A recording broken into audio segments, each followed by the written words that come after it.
come over here and press the start recording, and we are go. Hello everybody, how's it going today? Glowplasma 231 here, back in data about Weekly Shonen Jump, issue number 25 of 2025. And I legitimately think that all of the manga in Weekly Shonen Jump this week, at least all of the manga whose manga that I read, because granted, I don't read everything in Jump. I mean, as we can see, this week I read how many series in Jump? That's what, it comes to 16 over here, so that's 14 all. Yeah, I read 14 series in Jump, which is not all of them for sure. I mean, Sakamoto Days even has the issue cover this week, and you know what I did not read this week or have ever read? Sakamoto Days, right? But either way, I think all of the manga came together and was like, hey guys, it's issue number 25 of 2025. We need to make all of our manga excellent, like some of the best manga that we've ever had written. Our pins are flaming as we're writing this text on the paper, as we're drawing all of our images, because legitimately, besides for the Elusive Samurai, this has got to be one of my favorite issues of Jump that we have ever gotten.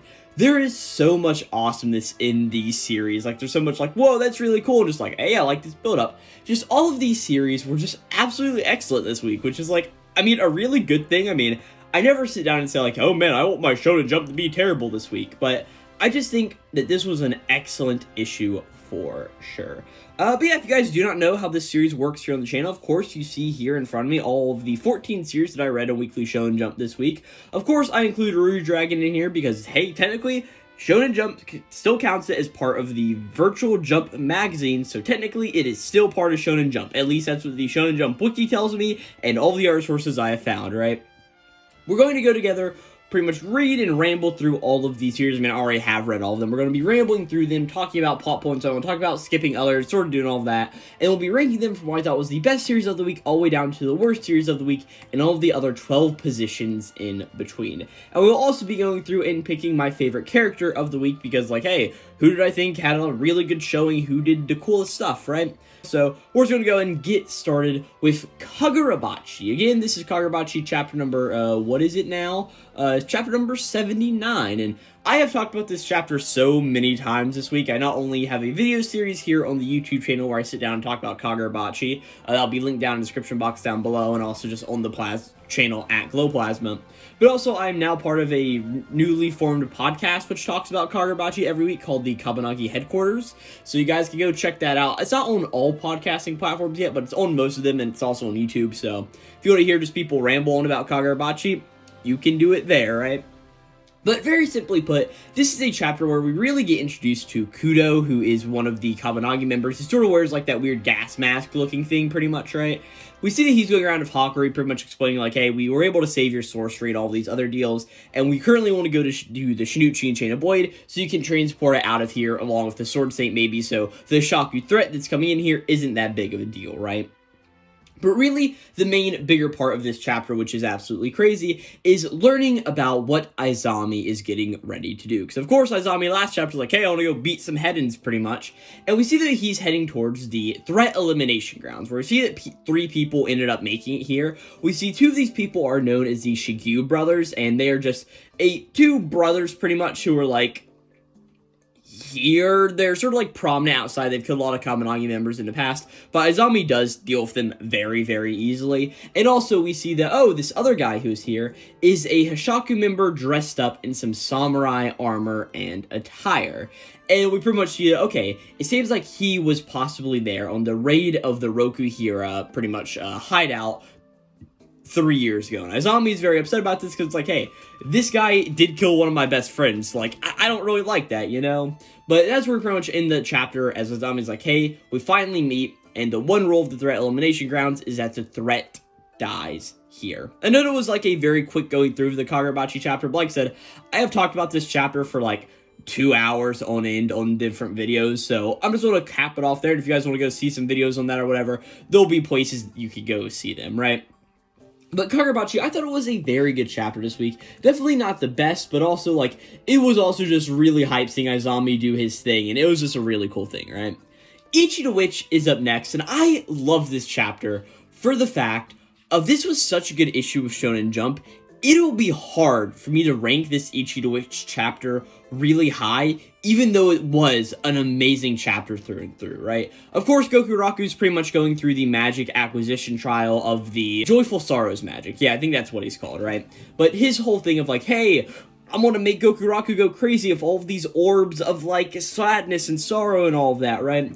So we see that Goku Raku's pretty much... I'm sorry, my cat is running around really crazily in the background, so if you guys hear a lot of noise in the background, that's just because she is darting every single place. She must be on, like, some kitty crack or something. I am not really so sure, right? Okay, where was I? Goku Raku's doing all of his things and, like, going absolutely crazy. And we see that Ichi is going around. He's just like, hey, we have to fight each other to the death. And we see that Ichi sort of goes around. Of course, they are chained together on the wrist. And Ichi's going around and just stabbing Goku Raku in a few different spots all around his body, right? And we see that Ichi is really placing all of these shots with, like, some pinpoint accuracy of some kind, right? As Goku Raku's just coming through and, like, attacking Ichi, Ichi's able to get in, get a nice swing into him. And all of this is sort of just going back and forth as all of this happens, right? Goku Raku eventually grabs Ichi's sort of cloak thing that he's wearing, and then sort of, like, rips it off of him. But hey, it doesn't hinder Ichi, because of course he's wearing those really nice suspenders underneath of it, right? And we see that Ichi just continues to stab Goku Raku. And Goku Raku eventually goes and bites Ichi's shoulder. And Ichi sort of, like, winces in pain, but he takes a knife strike, slams it into Goku Raku's back, and just says, like, hey, take shape, Ariadne! Which, of course, is the name of the Origumo magic. As we see all of these webs and sort of, like, form a cage around Goku Raku, as we just go in every spot that Ichi did a knife strike into him is pretty much sticking out of the ground and attaching to Goku Raku in this moment, right? As this cage pretty much comes up around him, we get a little bit of an explanation saying, like, hey, it's a spell that sends out invisible threads, building a cage to trap and halt a target. However, the caster can choose to activate the spell, but not send out the threads, instead touching the target directly, stabbing the invisible threads and to anchor them more firmly, and then turning the cage into a sturdy chains which the target can't easily escape, right? As we see, like, hey, this is what Ichi has done to Goku Raku, trapped him here in the moment.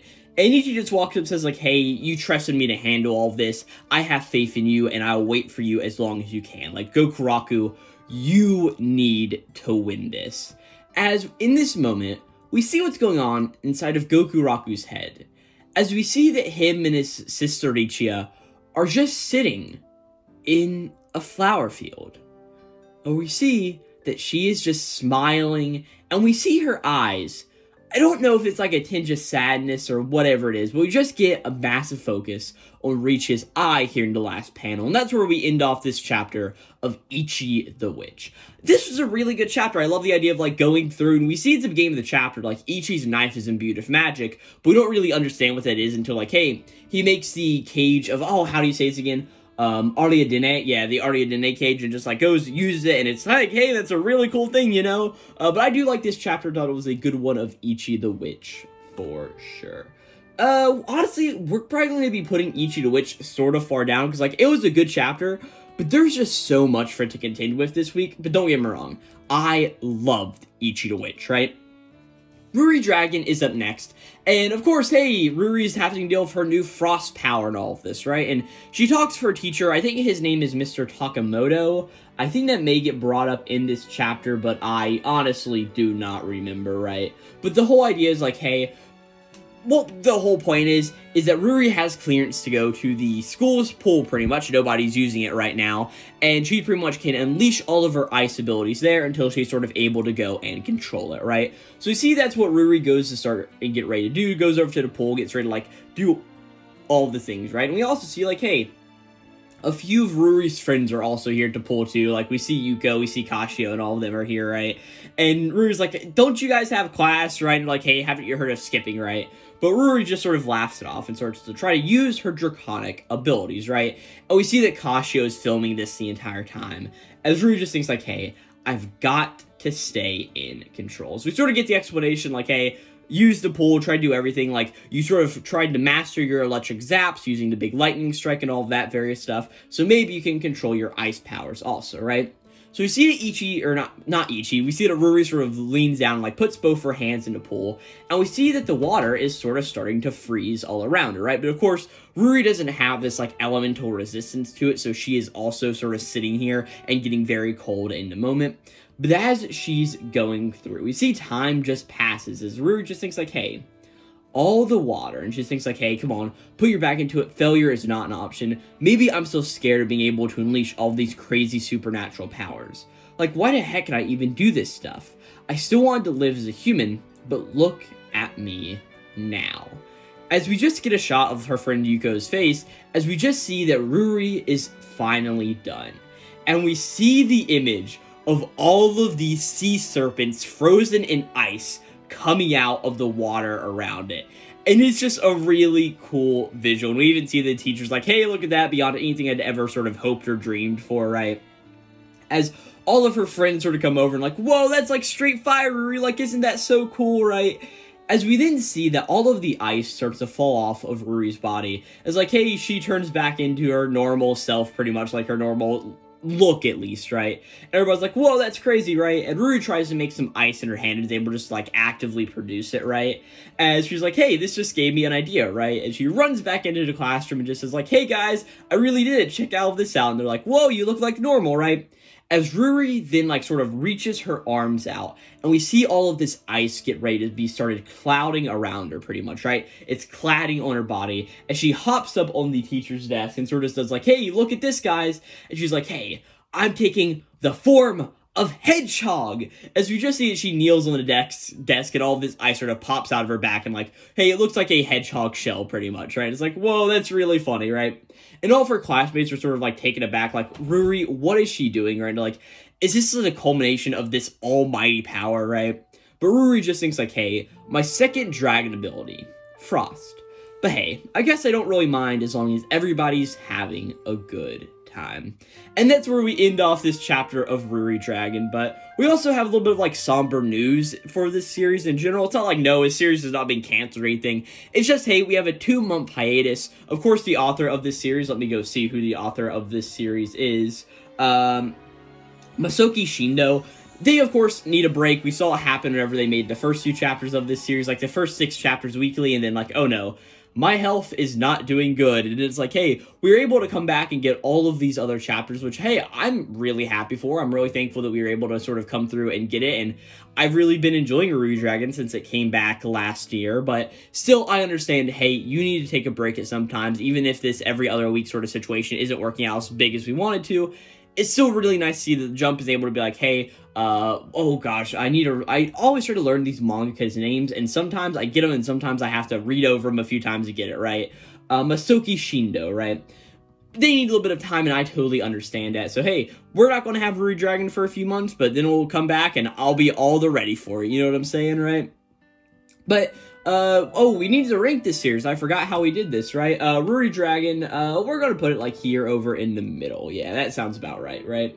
Next up is Kill Blue. Pretty much like, hey, we learned last time there's this big tournament that's getting ready to, or not really a tournament, there's this big competition that's getting ready to happen. It's like, hey, if they win this airsoft, if the whole Met Club wins this airsoft competition, hey, Norin doesn't have to leave pretty much, but if they do, Norin has to do all the whims and whimsy of the, all the wills and whims.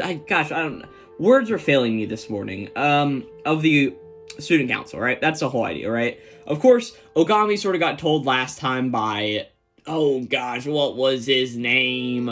It was something pretty like Subaru. Yeah, Subaru. Got told by Subaru, who's the student council president, like, hey, whatever you do, our job here is to get hitmen out of this school, right? And sort of how idea is like, hey, that means Shin, Kakeru, and oh gosh, Ogami himself can't easily go around and like use all of their big, massive abilities during this match, pretty much, right? Which means that he's got to train up all the whole Met Club, right?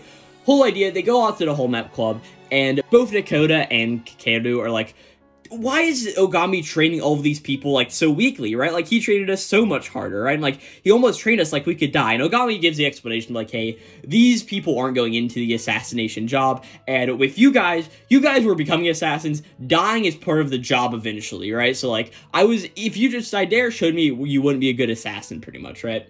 But the whole idea is all of the whole Met Club's like, hey, Ogami, why are you going so weak on us and all this various stuff? And Ogami just says, like, hey, this is just sort of how I'm trying to train all of you, but eventually Nora just says, like, hey, the Yorosita Home Ec Club is a bunch of weaklings who can't fight if things got rough. Like, hey, we'd rise up and go even harder, right? So Agami sort of grabs one of these airsoft guns and just says, like, hey, Shin, can you kick a tree, right? And Shin goes over, kicks a tree, and leaves start to fly all out of it, right? And they start to drift down to the ground. And Ogami just takes an airsoft gun and hits every single leaf as they're falling to the ground.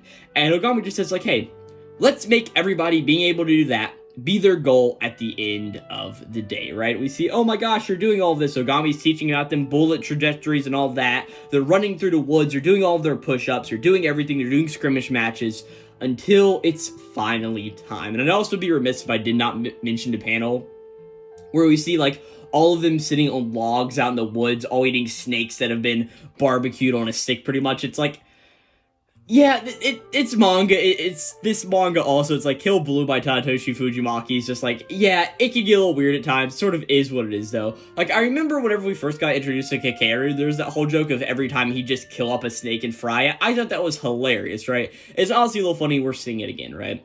But then it is time for the day when, like, hey, the competition's getting ready to happen, and all of the Home Ec Club walks into school, and everybody's like, whoa, is that the Home Ec Club? They look like war-hardened veterans, dun-dun-dun-dun-dun-dun. And that's where we end this chapter of Kill Blue. Hey, I thought it was a fine chapter. I didn't think it was a terrible chapter in the slightest, but also it's just like, hey, what am I saying? It was really funny. It was a good chapter, right? But yeah, that's Kill Blue this week. Sidcraft Love is a Mystery is up next, and very succinctly, like, hey, we had all the stuff of Elio last time they cut off their hair trying to save their master tenant Steve after all the things of like, hey, do you know who this is? This is a lady, Sid. Elio is not a man, right?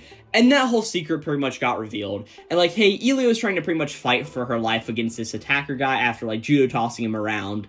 And as it's looking bad, he brings out a knife and gets ready to stab both Elio and Steve, who would come in to save the day, but Sid, right? Hey, Sid, come here. And pretty much, it's this little bit of a thing where, like, Elio just starts crying, saying, like, hey, I am really weak. You always have to save me. In the end, like, when it's all said and done, I can't do anything on my own. I'm not as physically strong as a man, and I'm always dragging you down. Rather than being useful to you, it's only natural for you to fire me, right? And Sid's like, no, Elio, like, you're definitely strong. Whether you're useful or not, a girl or boy, none of that matters. Your earnest strength protected Mr. Steve. And he's like, hey, not Mr. Steve. You don't know how much I've been saved by that strength of yours, pretty much, right? He just says, like, hey, you're already someone who makes people see them and pretty much smile, right? And so he just says, like, hey, Elio, you're someone who saves people and also makes them smile. I guarantee that even without me around, you would become a great detective, right? It says just like, hey, but I can't live without you. It's like, hey, this is a simple and selfish request, but I've been able to keep smiling till today because of you. So man, woman, I don't care. Elio, stay by my side. We see Elio just starts to cry here in a moment, all of the rain falling to the ground as Elio's like, hey, that's not fair. You can't tell me that now, or else I'm not going to be able to leave you, right? Well, all of this starts to go on and happen pretty much. We get to the hospital where Steve, hey, Mr. Steve is okay. His leg's a little busted up and he's laying in a bed pretty much, but like, hey, he's gonna pull through. It's gonna be just fine, right? And he pretty much says like, hey, I think Elio's going to go out of her way to help protect people no matter what I tell her. So Sid, it may be better if she's just around you in general. I'm sorry for sort of like forcing all of my wills and whimsy on it earlier, right? At this point, we see that Sid sort of goes and Elio sit down on his stairwell in the hospital, and they all start to talk all this stuff out, right? Pretty much learning about Elio's entire character. Sid's like, oh, okay, so like, you're the girl I cleared of all those false charges years ago, and you're also sort of like related to Levi and Owen and all this other stuff here, right? As pretty much we just see that Sid's also thinking like, hey, I'm sorry I didn't remember that till now, like, I wonder why. My memories of the past are a little hazy. He's like, hey, that reminds me, that X-Craft guy spoke as if he knew my past. I mean, as I recall, I got bit by a dog when I was a kid. And he's like, but whose dog was it? Why can't I remember? And Sid pretty much has this realization of like, hey, could it be that whatever Zero Craft and X Craft are after has to do with my hazy childhood memories, right? Sid like sort of ruffles around in his like oh no, one of the romance novels falls out, and the whole sort of things like gets explained there. Sid's like, hey, there's no point in hiding it now. I'm a huge fan, I have been, of a very long time. It's like, hey, I never imagined that you would sit down here and actually be the author, Elio, right? And Elio's like, oh man, look at all of that. It's so nice and cool, right? But pretty much there's this little bit of a thing to where it's just like, hey, something as crude as a romantic affection, all these various ideas, right? Until eventually we see that Elio leans in, grabs the book from Sid, and sort of leans in and kisses him, covering up their kiss with the book, right? And Elio just says like, hey, is our contract still on? Like, I meant the fictional romance contract, sir detective. And Sid pretty much just goes like wide-eyed, like, oh my gosh, what is all of this, right? And Elio goes on a few things like, hey, do you want me to talk like the old Cockney accent or like the regular, like, high and mighty noble accent? Like, how do you want me to speak here, right? And as they're doing all of this stuff, we see that who other would walk up the stairs, and Lulu is here now, right? Pretty much explained the whole thing like, hey, Lulu, I see you're dropping all the cross-dressing stuff now, and Sid's like, wait, you know Elio was a girl? What is all of this, right? And pretty much he goes through and explains all of it like, yes, I did from the start, and Sid's like, so you two are dating? And they're like, no, we're not all. And there's this little bit of a weird panel where both Lulu and Elio are like, oh yeah, by the way, we just happen to be single right now. We thought you should know. Okay, but eventually sort of Lulu looks over and sees this paper on the ground that Sid was trying to grab out of his like coat earlier, right? The whole idea is like, hey, who is Zero Craft related to Master Sid's childhood memories? Was that the reason I was talking? I'm sorry, this is Elio's paper. What am I talking about, right? As Elio just reminds, like, hey, it's just a memo I jotted down from what Master told me earlier, right? And as Lulu's thinking, like, oh, the person related to Mr. Detective's childhood, and she thinks, like, oh, wait, does this mean that Sofui-sensei is also in danger? And of course, Sid doesn't realize this, neither does Elio, but we just see on the final page, Sofui is walking through the town, right? Just strutting around, we see all this fog is hazy falling on the city streets. And we just see that somebody walks up behind Sofui and just is like, oh, long time no see, Sofui, and oh, dun dun dun dun dun dun. And we even see that Sofui is just like, oh, but that's where we end this chapter on this, like, okay, that's a little bit interesting there. I thought Sid Craft was a fine chapter. Granted, it's the whole idea of like, yes, this series is definitely reaching its conclusion for the main part of, guys, Sid Craft's whole idea was like, hey, we have these few characters, and we're slowly losing all of their important character traits. Sofui, the detective, who wore all of these fancy suits and stuff, now just wears cutesy clothes. Not it's a bad thing, but it's just a bit different than what we were getting before. Elio had all of these different identities that we were able to switch through, so Sid was in situations, but now all of that's gone, and Sid just knows who Elio is, right? Same thing with Lulu, like, hey, Lulu's got her own thing, and she's sort of coming out and getting more familiar with Sid. Is it a bad thing at all? No, but it's also sort of like the writing's on the wall. This series is reaching its conclusion. I still thought this was a fine chapter of Sid Craft, though, and I did just, like, sit down and enjoy it, right? Next up is, of course, the newest series in Shonen Jump, also known as Order of the Flame. Or is it Oter, like, it's not, so, Order, that's sort of like saying it the wrong way, it's putting an R before the T, so Odor? Yeah, I think it's just Odor of the Flame. And, okay, I've read this chapter over 2 times, and I always keep forgetting how the spirit's name is said. I have already switched this up on my computer, so let's just go over and open up the what's it called page, the YouTube video pronouncing it, mute the ad that's currently playing for 12 seconds, gosh. And it's unskippable. Gosh, YouTube unskippable ads are getting so bad these days. I say that as a guy who does not make any sort of money off of YouTube, so I feel like I have the ability to currently say that, right? But okay, let's open up this video.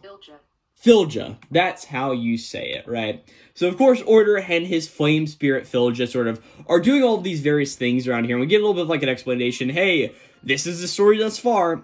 But we pretty much see there's this whole idea where eventually Filja explains to everybody, like, hey guys, we need to have a serious conversation, but all of this cold is the work of the Winter Spirit. The one who brought to life was the ruler of the Ice Kingdom, right? And everybody's like, hey, how do you know all this?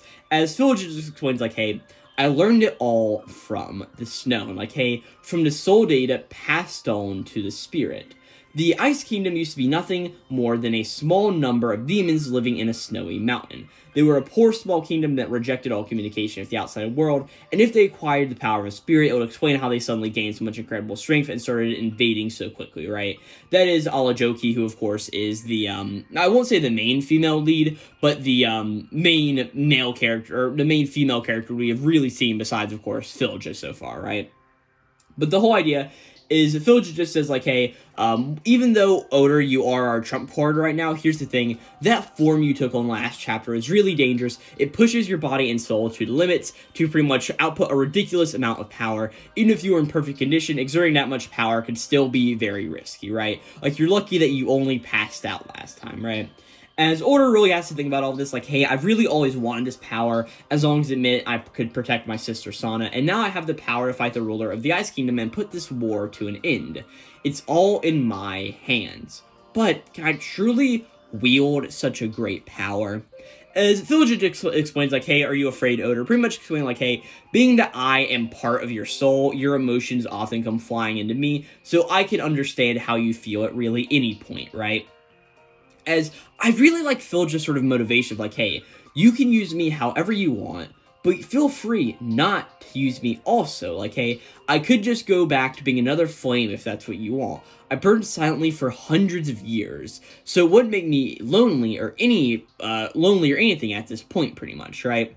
As all of a sudden, as Philja is saying all of this, one of the members of this fortress base sort of come over, like, hey guys, the port is frozen solid, right? And like, oh no, we see there's this cursed item pretty much called a Nishtang. I know I mispronounced that, but we pretty much see it's just an item that's sort of like a cursed object sitting in the ground, and it's freezing everything around it pretty much as soon as anybody gets close. Oh no, it's not good, right? And pretty much we see that a few of the people are like, hey, we can use the spirit's fire, as Alajoki just is like, no, that's definitely out of the collection. We can't lose Oder here, pretty much like, hey, we'll abandon this fortress for now and we'll go find somewhere else and we'll figure it out later, pretty much, right?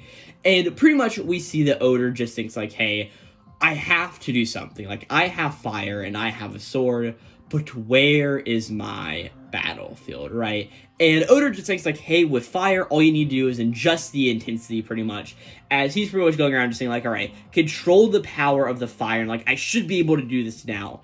And what he does is pretty much form a flaming spear here in the moment, right? And we see that Flyja ends up like grabbing it and helping him wield it pretty much. And we see that we just get a little bit of narration from Oder as he just asks Flyja like, hey, will you lend me your strength? As he just thinks like, hey, a fire that isn't hot, I can adjust its intensity to what I need to do. Fire that isn't hot, I can adjust its intensity to what do I need to be afraid of. This power is a part of me. This is my battlefield. As we see that Order and Flyja sort of grab the sphere, go take it in, and destroy with this cursed Nishtang or whatever the thing was called, and they're able to sort of do it. Oder isn't looking very good. He used a lot of energy, and he's barely able to stand up, right? But Flyja just says, like, hey, I can feel it, but you're still standing. That's one step forward, right? As all of this is going on, we then cut a little bit into the future, where we see that Alajoki is standing here, and we see that they are sending out a lot of these ships to sea and getting ready to burn them here in the moment, right? And the whole idea is like, hey, we're sending all these people on to Valhalla, giving them sort of a better life now in the afterlife. And the whole idea here in a minute is, Alajoki just comes over and says, like, hey, Oder, I'm glad to see that you're still in one piece. Like, I'm sorry I ignored all of your orders earlier, is what Oder says. But Alajoki just says, like, hey, what do you intend to use your limbs for? And Oder just says, like, hey, I want to fight the Ice Kingdom and warm someone else's limbs, pretty much, right? And Alajoki just says, like, hey, well, gather up any messages you have for your little sister. You won't be seeing her for a while, right? And Oder's like, what? As we just see that Alajoki just explains, like, hey, you're going to see the man on Mead Mountain. There was once a time where I even couldn't lift my axe, pretty much, right? It just says, like, hey, at least not until he trained me, that is, right? And Oder's like, whoa, what is this? And it's like, who is this man on Mead Mountain? As Alajoki just says, like, oh, he's a hero. And we end off the chapter seeing this little bit of a visual of who this man on Mead Mountain is, just the back of a silhouette. And man, I'm really enjoying Oder of the Flame so far. I find it really interesting to see where we're sort of hopping into this series. And hey, It seems like Yuki Kawaguchi has learned definitely a whole lot from his previous serialization of Hunter's Guild Red Hood, of like, hey, we're not going to make you get to the training arc. The training arc is just going to happen and sort of move on to the actual sort of plot points after Oder has been able to be strong and all that from there. Really enjoying Oder deployment so far and can't wait to read next chapter, right? Well, Embers is up next, and hey, I thought this chapter of Embers was really, really good in the moment. Like, I liked going around, seeing all of how this is pretty much going on. Of course, hey, Kosei and Kurobayashi are having their match back and forth pretty much, right? We see that, like, hey, the whole idea is, like, who is in control of the soccer field right now. We have this whole idea where it's like, hey, Kurobayashi and Oshimi-sensei are going through and pretty much controlling where they want everybody to be, sort of like in this spiraling maelstrom pretty much. Because, of course, like, hey, all of Kosei's guys have to follow the Kurobayashi guys, which means that the Kurobayashi guys can sort of lead them around into all these different spaces. But also, we see that Yukizuki's whole idea is like, hey, if we do a whole field man-to-man, that also limits the tactics you can do, right? So it's all just like thinking back and forth like, hey, here's what all of our ideas are pretty much, until eventually it sort of just seems like Oshimi-sensei's like, hey, well, Shuzuki, what do you want to do now, pretty much, right? As the whole idea is, like, Yukizuki's like, hey, you were pretty much giving us two options. Like, we either, like, go around and follow these guys, or we end up breaking out of the maelstrom. She's like, hey, you gave us two choices. Well, that's easy. We pick neither. As we see that Haitani is really the wild card on the field, going around doing all of these various different soccer attacks and all of this, right? As we even see that Oshimi-sensei just even calls him a beast, as a whole idea of like, hey, he's a beast who is starved for the ball and just waiting for somebody to wander into his territory, right? We even see that Bugai sort of goes around, like, commands him on everywhere where to go, and we just see, like, yeah, this is what Haitani is going around and doing, sort of like listening to Bugai's commands and going around. And we just see that everybody in Kurobayashi is doing a really good job. And we see, like, hey, they end up scoring the first goal, which means, like, hey, Kosei is 1 point up with Kurobayashi with 0, pretty much, right? And as this happens, we see Haitani sort of turn around and point a finger over at Yuzin Nerima, who is, of course, sitting on the bench. And Nerima just says, like, hey, coach, I think I figured out what I want to do here. It's like, hey, this game is one that we can't win without me. As we see that he didn't even finish one side of his Rubik's Cube before doing this, right?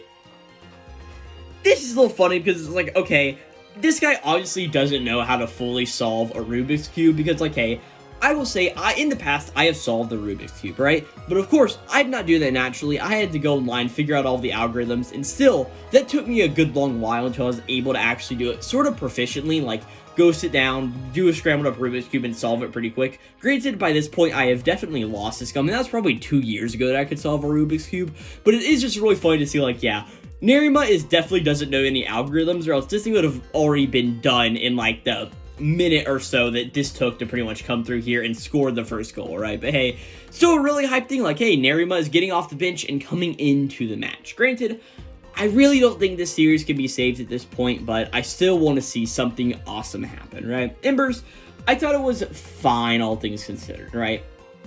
Well, next up is Star of Beethoven, and man, I am just loving this series, right? Pretty much, of course, the last time we saw all of the stuff with Amano and Yasuo, pretty much Yasuo was helping Amano write this whole song and, like, staying around her place pretty much and, like, doing all of these various things. And at the beginning of this chapter, Amano's like, hey, thanks for helping me write that song, but we're not quite done yet. Of course, we still need to record it, and to record it, Ichiro, I want you to play the piano part on it, right? And Ichiro's like, okay, you want me to do it? It's whatever, right? We also see the manager of Amazu here at this place pretty much, as we see that he really doesn't have ideas that Ichiro's power or Ichiro's piano playing will be good enough. So he's just like, hey, do not embarrass Amano. We'll pretty much let this guy in, let him play, but then we'll sort of pull our strings to make it so, like, he isn't the one who actually appears on the final song pretty much. Like, but we'll just sort of see how all of this is going on, right? But the whole idea is Ichiro eventually gets there, sits down on the piano, and just is like, alright, I'm getting ready to do this. As Amano just thinks like, hey, when he's giving his all, there's no one better than Mr. Yasuo, pretty much, right? And we see that Yasuo is sort of sitting down and getting ready to play the piano. As we really just get his thought process of like, hey, I think I kind of get it now. Why didn't Amano just ask me to perform for her back then? And why she let me see her composing this piece? For the moment, I need to be able to put all my issues aside, put aside what Beethoven told me, put aside losing my master, and even I need to put aside Amano who composed this. What I need to be focused on right now is the piano and the sheet music in front of me, and nothing else. As we see that Ichiro starts to play the piano going through, and we see all the producers are just absolutely shocked. And we also see that Amano is just really happy to see all of this happen, right? There's a little bit of an image like, hey, it looks like in the past, Amano was standing in the wings of one of Ichiro's piano performances, and was really just entranced by everything that was going on here, right? But we see that Amano sort of comes up just as like, hey, Mystery So, thank you for playing that. And we even see that the director guy just is like, yeah, hello. What I said yesterday about redoing the piano track, scrap that. I got a little ahead of myself. I should have waited for this guy to play first, right? Honestly, a really nice moment we get here, right? But pretty much we see that Ichiro just is like, hey, Amano, thank you for everything you've done. I finally feel like I'm able to understand and manage my feelings because of you, right? Thank you so very much, right? And we see like, hey, he is getting ready to walk home, and he's sort of walking through all the streets. So we even see that he's got like a little bit of like an Amano souvenir keychain pretty much on him, right? And as he's sort of walking through all the streets, we see that somebody sort of approached him and just is like, hey, you there, how's your day going? As we see, this is none other than Marcia. Sort of all of our storylines are finally converging onto a singular point, right? As we see that Ichiro's like, excuse me? As we also see that Lexi pops up beside him just as like, oh, hey. Kid, when a lady asks you a question, you're supposed to give her an answer, don't you know? Like, how do you think that made poor old Marcy feel over there, right? As Lexi sort of just holds up a phone and just is like, hey, by the way, we're looking for this man here. This is a fellow going by the name of Beethoven, right? And pretty much Ichiro reacts and like, oh, Beethoven, right? As we just see that Lexi just is like, hey, Marcy, did you see how I reacted to that name? I think we got a winner here, right? As Marcia just is like, indeed, it seems we do. Young man, I don't know how much you know about all of this, but this isn't some crazy fairy tale. This is a supernatural phenomenon 200 years in the making. It's not something an ordinary teenage student should be involved with, right? As we then cut away from the scene to Beethoven, of course, at Ichiro's house, right? Pretty much, we see that, hey, he's almost run out of all the money that Yasuo gave him. Pretty much, he bought food, but he also bought a lot of beer and wine that he wasn't supposed to, which made this money not last as long as it really should have, right? But the whole idea here is, like, Beethoven's like, hey, I need you to come back. We can't, like, reconcile if you don't come back. In this time period, you are my one and only friend. As we cut back to the street area wherever Lexi and Marcia ran into Ichiro, and we just see that, hey, they're not there anymore, except the Amano pretty much keychain on the ground the Amano keychain he had in his hand is now on the ground pretty much. And that's where we end this chapter of Star of Beethoven. Hey, I thought this was a good chapter. What can I say, right? I did definitely enjoy it for sure. Right? Next up is Himatin. This is a Kanai-based chapter, as really the whole idea is like, hey, we're starting a brand new school term, and also like, hey, a certain event is well underway. The school festival, right? As we pretty much see a few of Hanoka's friends are sort of coming up and just saying like, hey, pretty please, can't you do it with us? Like, we want you to do something awesome. And she's like, no, I can't do an idol concert. Of course, Iamori walks up at this point, like, oh, an idol concert? Like, that's pretty interesting, right? As pretty much we get the explanation of these two girls want to do an idol show, and they think that Hanoka would look perfect between the two of them, right? It's like, hey, we want her to be, like, the very true mainstay center. Nonoka Himeno, aka Himenono, right? Like, hey, we want her to be like this idol. Yes, it's a very cute-looking idol. What can I say, right? And pretty much that's what Iamori says, like, whoa, look at that, an extra cute idol, right? As we see the rest of this chapter is really focused on Hanoka being like, oh, he called this idol extra cute, like, what's all going on here, right? As pretty much her whole thing is like, hey, there's no way I could pull off dressing up and acting like Himenono, right? It's just, like, not possible whatsoever, right? Well, the whole idea is like, hey, later on in the day, being that, like, hey, the class reps for the class are Karai and Iamori, we see they're sort of walking around the town getting ready to put up a bunch of flyers for, like, hey, we're getting ready to have the school festival. It's just, like, what we just normally do, right? And as they're sort of going and walking around, there's all this talk about, like, Hanoka just being like, hey, he called Donoka Himeno, like, extra cute. Like, what is he doing? Like, what does that mean to me, pretty much, right?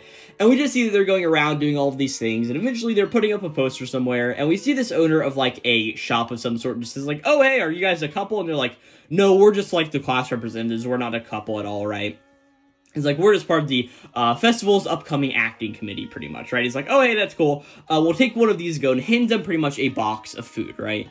And as they're walking around, they get ready to go down and eat it together, right? But like, oh no, the guy only sent him with one pair of chopsticks. Look at that, right?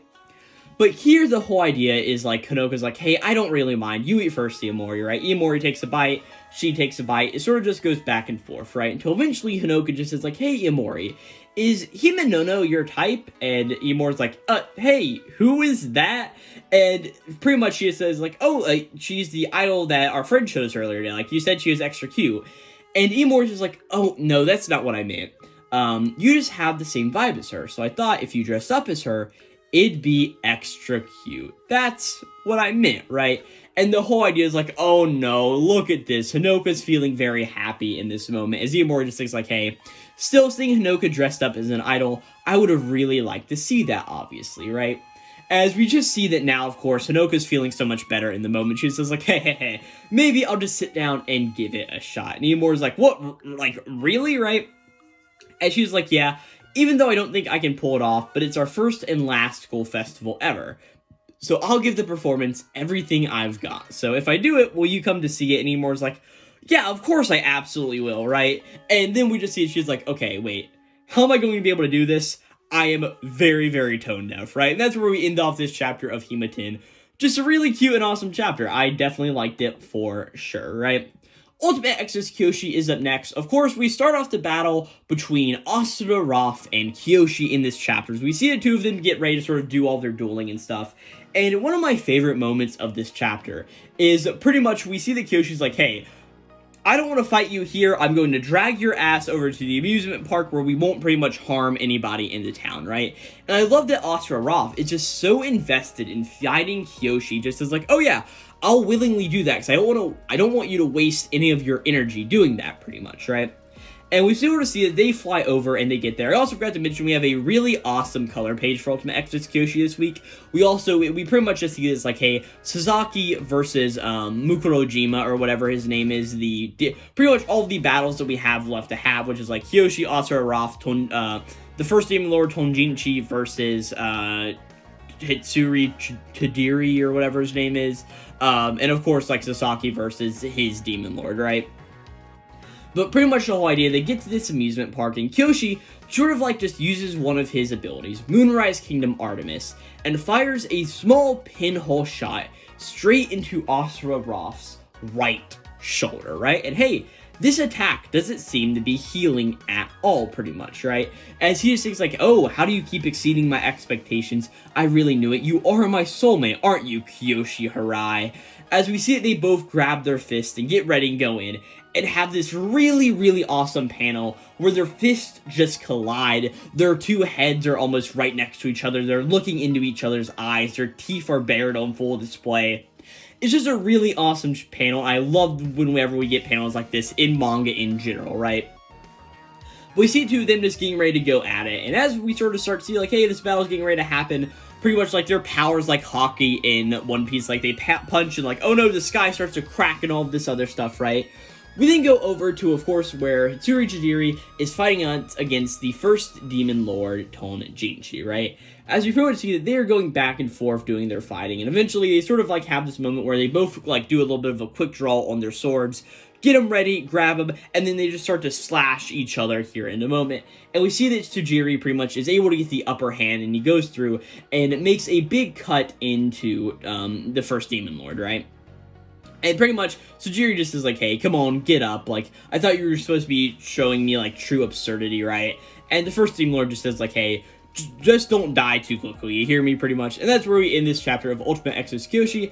I thought it was very good. I enjoyed seeing the moment of Sujiri pretty much just coming through with the blade, cutting him down. I thought it was pretty neat, right? Well, next up is Akane Banashi, and really the whole idea of this chapter is Akane finally realizing what her whole plan is going to be for the Zunin prize competition, right? As we see that she's trying to do all of her things, right? She's trying to perform the Shiwaya story. And hey, she performs it, but she still gets a massive laugh from the crowd, and she's not really too happy about this, the whole idea of like, hey, I'm not doing great, you know, like, I'm not doing my goal, which is to not make anybody laugh, right? As we see that she's just, like, sitting somewhere and just thinks, like, hey, 2 weeks until the Zunin Prize, and hey, I've tried so many different angles, but I still have got nothing. And we see, of course, that Tyson Arakawa is still helping her out, as he just says, like, hey, like, so you can't change the story, like, instead of Shiwaya, you could make people not laugh by switching to, like, a more serious story or something, right?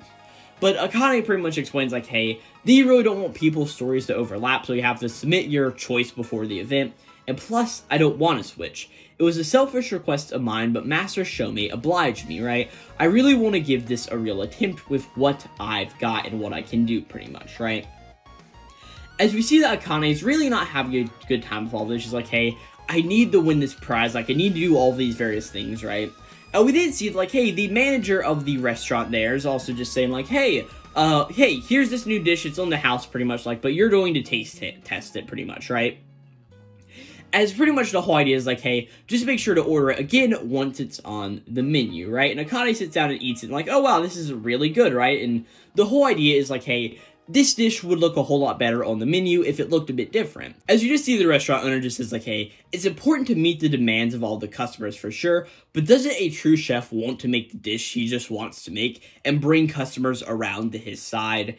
And we see this really resonates with Akane. She says, like, oh, so if I was just true to myself and I won over the audience, an extraordinary attention to detail. And she's like, oh, I've just been wrong from the very start. The thing I wasn't seeing was myself. As we then see that we cut to the end of the rainy season and the arrival of summer. As we see, it is now the day of the Zunin Prize, and that's where we end this chapter of Akane Banashi on this note of like, hey, look at that, Akane has finally figured out her whole idea, and hey, looks like she's getting ready to win the Zunin Prize, and I can't be more excited for it, right? I thought this was a very good chapter of Akane Banashi.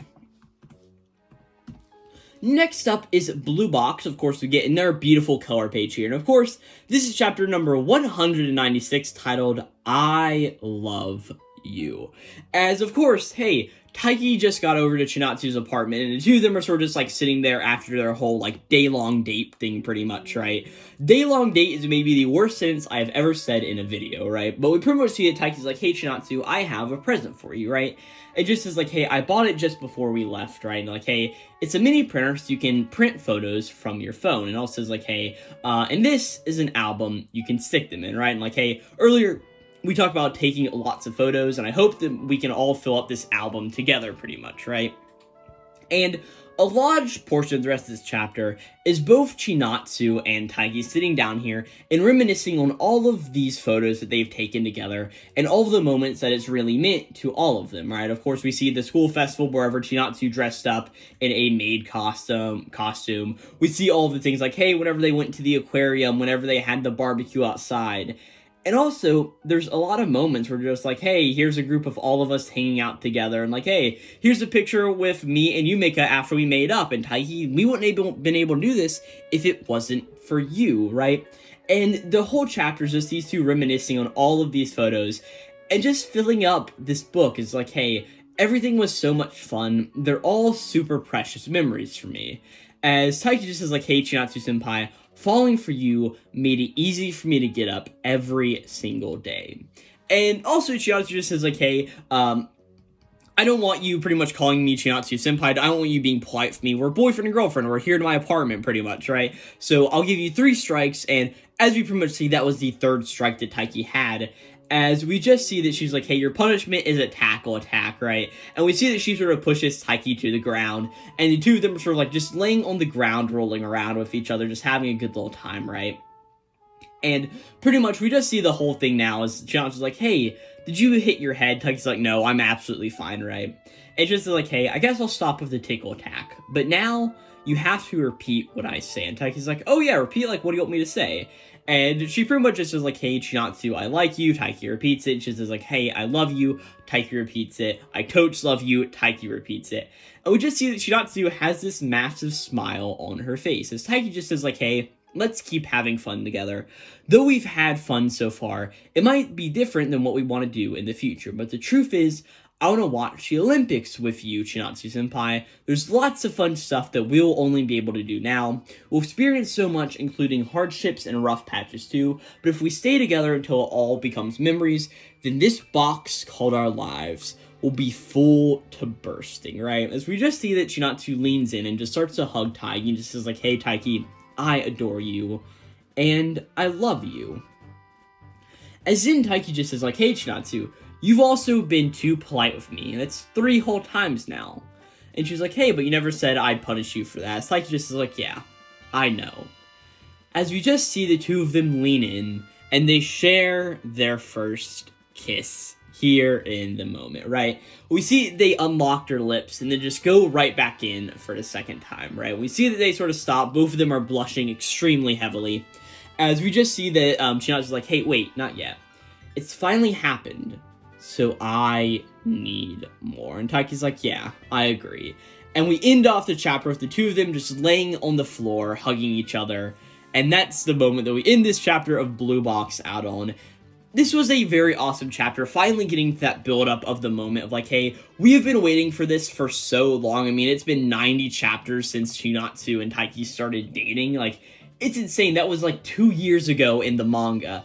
And yeah, it's just a great chapter. What can I say? This is a great chapter of Blue Box. I loved it. It was good, right? Blue Box was definitely good this week, right?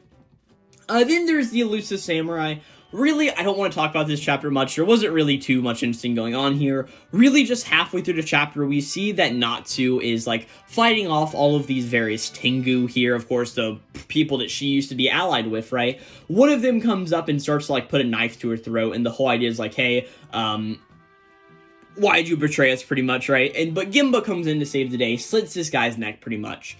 And he sort of just goes with little things saying, like, hey, the spoiled brat has never ordered me to kill anybody, and that's because he knows that I hate the traditional samurai ways. Due to that kindness, I've avoided the responsibility of killing, but if I have to save your life to do it, I'll kill anybody, pretty much, right? Natsu's like, oh, hey, Gimba, right?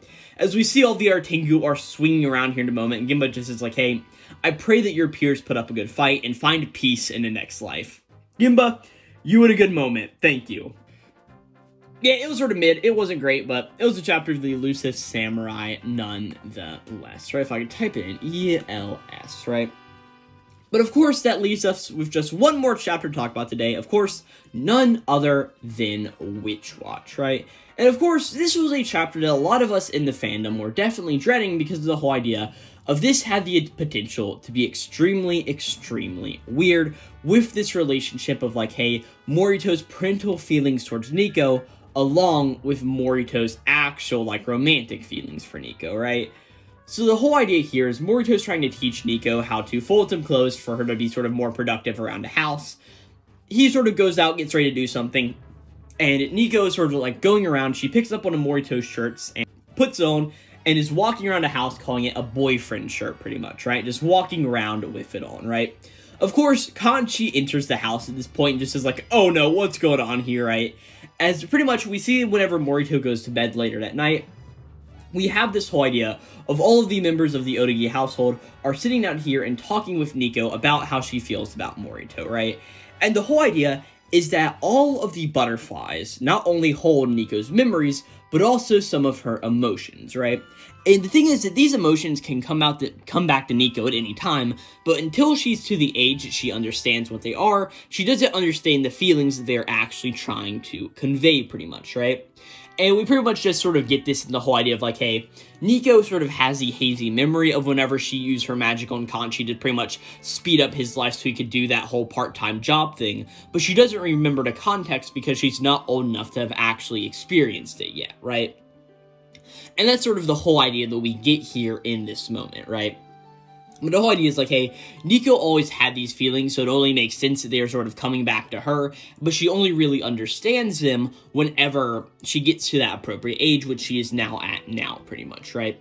And the whole idea is like, Kanchi's like, hey, well, if we want to know how Morito feels about you to sort of like take your mind off things, we can use the feeling gram spell, of course, that we used before the whole Day of the Disaster stuff happened, right? So pretty much we see that Nico tries to go and cast a spell on Morito. She does, but she particularly can't see the outcome whenever she's pretty much being tutored by Morito. And the whole idea is Morito has the blooming flower of love. But also, there's the betrayal of a bigger bird feeding a baby chick in this flower, pretty much, right? And the whole idea is like, hey, this other bird is like definitely protecting it. Sort of like a mode for like parental feelings, pretty much, right? But also, as Miharu pretty much explains, like, hey, but there's still a flower there, though the bird's nest has just turned into a nest, though, right? So Morito is so focused on his duty, he doesn't realize what his feelings truly are, right? Nico eventually just asks, like, hey, Morito, are you interested in romance at all? And Morito just pretty much explains, like, he's not at all, right? As the whole idea is, Nico just is like, hey, this is a big time in your life. I don't want you to have to sacrifice anything to just protect me, pretty much, right? As Morito just explains, like, hey, as I see it, it's a really good thing that you're being able to redo your childhood. The first time you grew up, you really didn't have any friends, but now you're making so many, and you're just re-experiencing life as a normal girl this time. And that is just very precious for me to watch, okay? The reason I'm not paying attention to things like romance is because right now, this time in your life is more important than my own. Like, hey, Nico, you are very important to me, right? As Nico sort of just, like, realizes all of this here in a moment, just like, hey, Kanchi, you don't have to tell me the outcome of that spell whatsoever. I just know that I am important to him, right? I'll just keep doing my best so that Moi's duty is finally over. I can make him fall for me once over, so I won't steal any more of his time. And that's where we end off this chapter of Witch Watch. Just a totally great one, and really, it handled this moment in a very good way, where we all thought, hey, this is going to be very concerning, and it turned it into something that wasn't concerning at all. As it sort of really falls in that whole idea of like, hey, a lesser author probably wouldn't have been able to write this moment without making it like a little weird or creepy. And I'm really just glad that Kento Shinohara was able to sit down and make this moment something that was nice at the end of the day and not like, oh yeah, I don't know how I feel about that one, right? But hey, with all that out of the way, it's finally time to sit down here and rank all of these chapters from what I thought was the worst chapter of the week all the way down to the best chapter of the week. And like I said, this absolutely amazing issue of Weekly Shonen Jump. So, we're just going to start at the bottom real quick. I definitely think that, as I mentioned earlier, the Elusive Samurai was my least favorite chapter of the week. It was just, out of all of the chapters, I really found nothing that was going like, whoa, that was really, really awesome, right? I think I'm going to have to give it to, I hate to do it, but I'm going to have to give it to Ember's next. Just, it was good, but I could see the writing on the wall for the series, which is also sort of making me have to sort of de-associate with it a little bit. And I don't really like to do that, but whenever I can sort of see it, I don't want to be so disappointed whenever the series gets canceled, so I sort of have to, like, step back from it for a moment, right? Next up will probably be Kill Blue. I thought it was funny, but just, like, not the best chapter out of any means, right? I think the best chapter of this week, I'm going to have to give to Kagura Bachi. I just thought it was a really awesome chapter, and like I said, I wouldn't be talking about that chapters for, like, over 2 hours if I didn't actually sit down and enjoy it. I thought it was a pretty good chapter. We'll probably follow it up, though, with, oh gosh,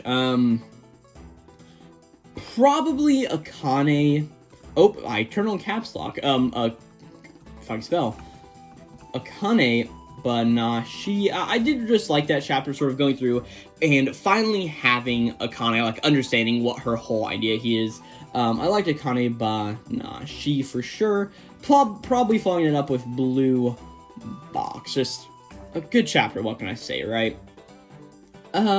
Order of the Flame was also a very good chapter, and I really just can't wait to see where we go with this chapter next time, and hopefully I'm hoping that we stay in this sort of little bit of a training arc for a while, really understanding what Order is all about, because right now he sort of seems like a very sort of like a nothing of a protagonist, and I say that in one of the best ways I can. Like, he does seem important, but I don't understand why I fully want to, like, follow his journey right now, right? And I can't wait till we hopefully get that next chapter or here in a few, right? Order of the Flame I did enjoy. Honestly, Star of Beethovn is up next. I did just enjoy that chapter. Probably, Ulti Extra Key Yoshi was very good. We'll follow that up with a Ruri Dragon and a Hematin. No, we're going to move Hematin down 1. No, I didn't mean to do that. I wanted to copy Hematin, put it right down here. And we'll put Ichi the Witch down here. I legitimately think this is probably the first time that Ichi the Witch has ranked, like, in the bottom half, maybe ever. Ichi the Witch. Yeah, I legitimately think since this series has started, I mean, it's a good series, so what can I say, right? But we're going to put Ichi the Witch there. Put Sid Craft. Gosh, I'm not liking this ranking. I'm going to be real, I'm not liking how it's... Okay. Kagurabachi, Akane Banashi, Blue Box, Order of Flame, Star of Beethoven, Ultimate Exodus Kyoshi, I think are all good. I can say that right now for certainty, right? I think Kill Blue and all of those on the bottom are fine also. But we have Witch Watch, Rui Dragon, Ichi the Witch, Hematin, and Sid Craft left to do. Enjoyment of these chapters. I think I'm going to leave Rui Dragon and Ichi the Witch where they were. We're going to put Witch Watch in the middle of these guys. And what series goes above Witch Watch and what series goes below Witch Watch? I think Hematin goes below it. And I think Sid Craft goes above it. So at the end of the day, we have Kagurabachi, Akane Banashi, Blue Box, Order of the Flame, Star of Beethoven, Ultimate Exodus Kyoshi, Rui Dragon, Ichi the Witch, Sid Craft Loves the Mystery, Witch Watch, Hematin, Kill Blue Embers, and Elusive Samurai. I like that a whole lot more than I liked what I was going with before. And as far as the character of the week goes, I think I've just got to do it. I think we just got to give it to both Taiki and Chinatsu from Blue Box. Hey, I'm fine with giving it to both of them. They're one character from the same series. I think they deserve it, and that's where I'm going to give it to them. But yeah, for all that out of the way, thank you guys so very much for watching this video on Weekly Shonen Jump, issue number 25 of 2025. I'm going to be real. This is probably one of my least favorite videos to, like, ever record, maybe. It's just one of those facts of, like, hey, I'm recording it so after I initially read these chapters, and that sort of lag time really dulls my opinions on them. And also, I just don't feel like I've been speaking properly this morning, so really, we're just going to cut it off here. Follow the YouTube channel. Thank you. If you did enjoy this video for some reason, hopefully you subscribe, and I'll catch you guys next time for issue number 26 of 2025. But yeah, Kagurabachi was good this week. Akane Banashi and Blue Box were too. I'll catch you guys next time. This is Glowplasma 231, signing out.